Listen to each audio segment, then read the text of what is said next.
আজকে যুব সমাজকেই জাগতে হবে, তরুণ সমাজকেই জাগতে হবে।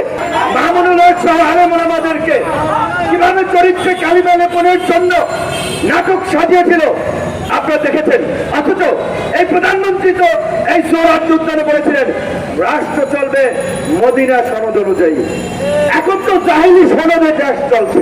শাহজাহান ওমরকে নৌকায় উঠাইছেন, বেঈমানদেরকে দিয়ে বিএনপি ভাঙ্গা তৃণমূল করেছেন, এবং এই যে আমাদের কিছু দল ছুটছিল এই টাকা পয়সা দিয়ে একটা ভোট করে একটা বিরোধী দল বানাতে চেয়েছিল, কারণ জাতীয় পার্টি দিয়ে তাদেরকে পোষাচ্ছিল না।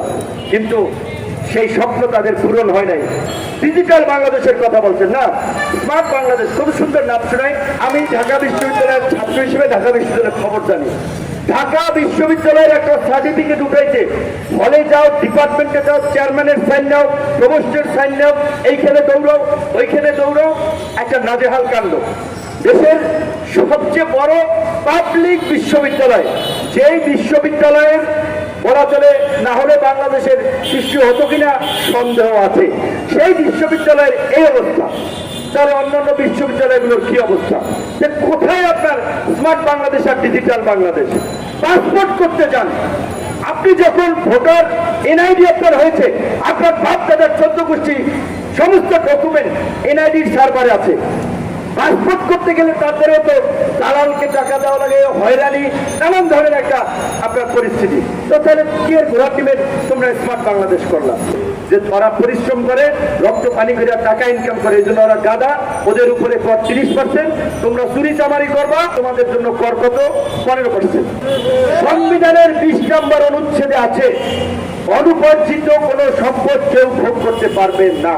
তাহলে এই যে 15% ঘুষ দিয়ে, আপনার কর দিয়ে, ভ্যাট দিয়ে, ট্যাক্স দিয়ে কালো টাকাতে সাদা করার সুযোগ দেওয়া হলো, তাহলে বাজেট দিয়েছেন অর্থমন্ত্রী এবং সরকার সংবিধানের বিরুদ্ধে গিয়ে বাজেট দিয়েছেন, সংবিধানের কথা বলছেন।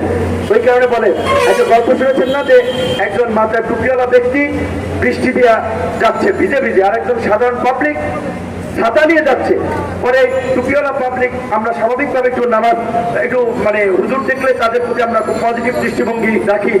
তো সে বলছে, ভাই আপনি কি বেকুব নাকি? আল্লাহর রহমত থেকে বঞ্চিত হচ্ছেন কেন? বৃষ্টির ছাতা দিচ্ছেন কেন? আল্লাহ বৃষ্টি দিতে আপনি ছাতা ব্যবহার করতেছেন কেন? তো সে আপনার পরে ছাতাটা ফালাই দিচ্ছে, সে আইটা আল্লাহর রহমত ভিজে ভিজে যাইতেছে।